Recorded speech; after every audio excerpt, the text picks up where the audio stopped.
When a plane goes down in one of the most treacherous mountain ranges on Earth and days turn into weeks, well, the world naturally assumes the worst. Everyone thought the passengers on board Uruguayan Air Force Flight 571 were dead. But out of the freezing, desolate expanse of the Andes, this truly unbelievable story of human resilience emerged. Welcome to this explainer. Today, we're going to unpack the harrowing, deeply moving facts of a survival story that still completely stuns the world even half a century later. Okay, let's dive into this. What exactly happened 72 days after the plane crash? For over 2 months, 72 days to be exact, a group of young men were missing in a frozen wilderness. Then, miraculously, 2 of them just walked out of the mountains to find help. How on earth did they survive? And what kind of unimaginable choices did they have to make? To really understand the sheer magnitude of this miracle, we have to travel back to the very beginning, to the autumn of 1972. Section 1. The plane crash. You know, every survival story starts with a sudden, violent shift from the ordinary to the extraordinary. In this one, it began on what was supposed to be a fun, celebratory weekend trip.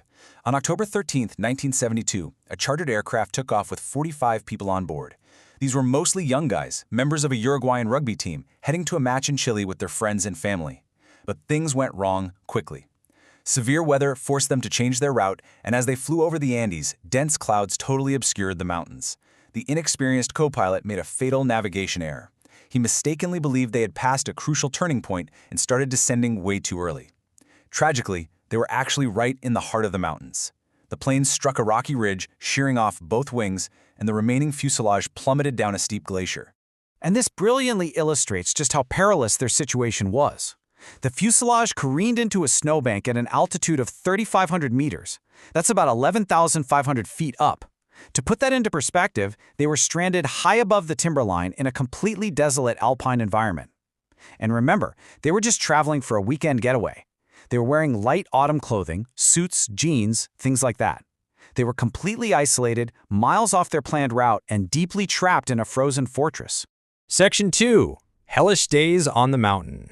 The initial crash took the lives of over a quarter of the passengers, but for those who survived the impact, the nightmare was honestly just beginning.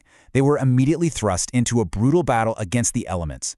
Up at that altitude, the nighttime temperatures were unforgiving, plummeting to a bone-chilling minus 30 degrees Celsius. And remember, these were just kids, mostly 19-year-old university students who had never even seen snow before.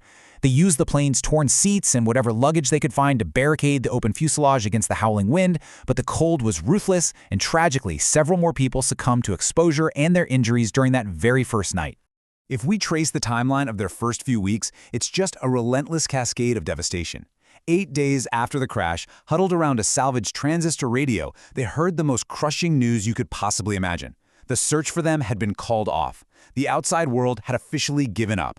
And just when they thought things literally couldn't get any worse, on October 29th, a massive avalanche swept down the mountain, completely burying the fuselage while they slept.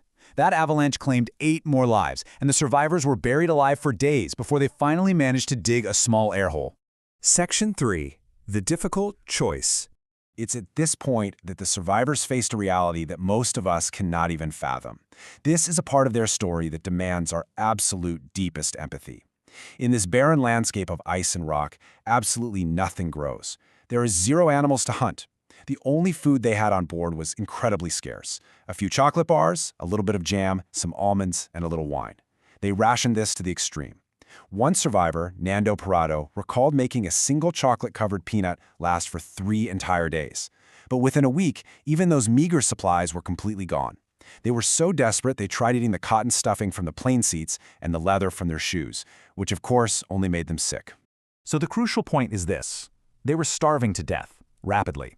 To stay alive, they had to cross a psychological and societal boundary that is almost unimaginable. They made a solemn, heartbreaking pact with one another. If any of them died, the others had permission to use their bodies for nourishment. Now, this wasn't a loss of humanity at all. It was actually the ultimate act of solidarity and sacrifice. It was a desperate decision made out of pure necessity by young men clinging to life, ensuring that the deaths of their friends could give the rest of them a fighting chance to see their families again. Section 4. The Journey for Help. Nourished by the profound sacrifice of their friends, the remaining survivors realized something completely terrifying. Nobody was coming for them. They had to be their own saviors. So they started preparing for a final, desperate expedition. They chose the strongest among them, Nando Parrado and Roberto Canessa, to hike out and find civilization. Equipped with makeshift sleeping bags and wearing 3 pairs of jeans each, they set out. When they finally scaled this massive 4,500-meter peak, hoping to see the green valleys of Chile, they just saw more mountains. Endless snow-capped peaks stretching to the horizon. Canessa thought it was over, but Parrado looked at him and said something that still gives me chills. He said, "I would rather walk to meet my death than wait for it to come to me."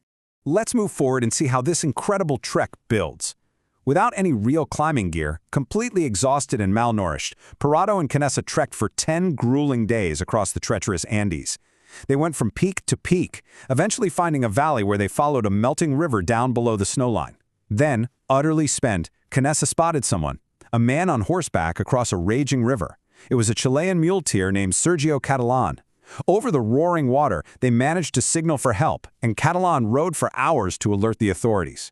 Against literally all odds, they had done it. Section 5. The Incredible Rescue. When the news broke, it shocked the entire world. On December 22, 1972, exactly 72 days after the plane initially crashed, military rescue helicopters finally reached that desolate site. The contrast in these numbers is heartbreaking. Of the 45 passengers and crew who boarded that flight full of laughter and excitement, only 16 made it back home. Just 16. They had somehow survived a plane crash, freezing temperatures, absolute starvation, and a deadly avalanche. The 29 people who perished on that mountain are forever honored as the very reason those 16 were able to return. Section 6. The Survivors Today. Now, what's really interesting about their journey after the rescue is how they move forward. Because how do you go on to live a normal life after 72 days of physical and psychological hell? Well, these men transformed their trauma into incredibly purpose-driven lives. Take Roberto Canessa, the medical student who tended to the wounded on the mountain. He became one of the world's leading pediatric cardiologists, literally dedicating his life to saving children. Carlos Paez built a highly successful advertising career. Others became architects, business leaders, and motivational speakers. They didn't just survive, they truly lived, carrying the legacy of the friends they lost in absolutely everything they achieved. When you step back and look at the entirety of the Andes flight disaster, it really forces us to reflect on our own limits. For 72 days, they lived in what can only be described as a frozen hell, yet they found a way to rewrite their fate. It leaves us with this profound truth. A person's capacity to survive, to adapt, and to protect one another is far, far greater than they could ever imagine.